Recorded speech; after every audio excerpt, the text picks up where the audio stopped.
ইরানকে ঘিরে মধ্যপ্রাচ্যের চলমান উত্তেজনার মধ্যে এবার নতুন করে সরব হয়েছে জাতিসংঘ নিরাপত্তা পরিষদ।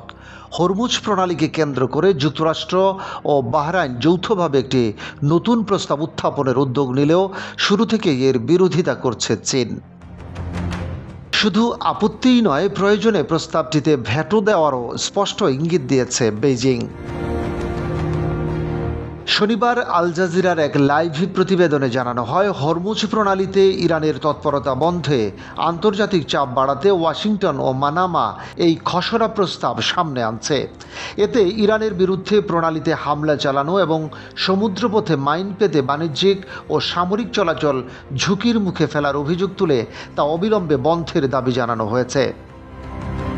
তবে জাতিসংঘে চীনের স্থায়ী প্রতিনিধি ফু কং এ প্রস্তাবের তীব্র সমালোচনা করেছেন। তিনি বলেছেন, প্রস্তাবটির বিষয়বস্তু এবং সময় দুটি সঠিক নয়। বর্তমান পরিস্থিতিতে এমন কোনো প্রস্তাব পাশ হলে তা সংকট সমাধানের পরিবর্তে উত্তেজনা আরও বাড়াতে পারে। জাতিসংঘ বিষয়ক সংবাদ মাধ্যম পালস ব্লু প্রকাশিত এক ভিডিও সাক্ষাৎকারে ফু কংকে এ বিষয়ে প্রশ্ন করা হলে তিনি স্পষ্ট ভাষায় বলেন, এখন সবচেয়ে গুরুত্বপূর্ণ বিষয় হচ্ছে সংশ্লিষ্ট পক্ষগুলোকে আন্তরিকতা ও সদিচ্ছার সঙ্গে আলোচনার টেবিলে ফিরিয়ে আনা। তার মতে, কূটনৈতিক সংলাপ ছাড়া এই সংকটের কার্যকর সমাধান সম্ভব নয়।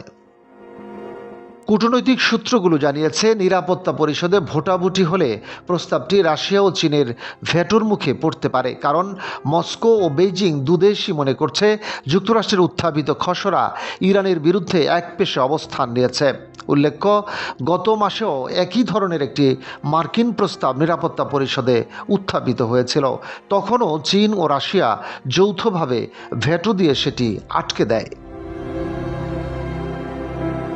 দুই দেশের অভিযোগ ছিল, ওই প্রস্তাব বাস্তব পরিস্থিতির চেয়ে রাজনৈতিক চাপ তৈরির উদ্দেশ্যেই আনা হয়েছিল। বিশ্লেষকদের মতে, হরমুজ প্রণালীকে ঘিরে নতুন এই কূটনৈতিক টানাপোড়েন আন্তর্জাতিক রাজনীতিতে যুক্তরাষ্ট্র, চীন, রাশিয়ার বিভাজনকে আরও স্পষ্ট করে তুলেছে। বিশ্বের অন্যতম গুরুত্বপূর্ণ জ্বালানি রুটকে কেন্দ্র করে বাড়তে থাকা এই উত্তেজনা আগামী দিনগুলোতে বৈশ্বিক অর্থনীতি ও নিরাপত্তা পরিস্থিতিতেও বড় প্রভাব ফেলতে পারে। ডেস্ক রিপোর্ট, বাংলাবাজার পত্রিকা।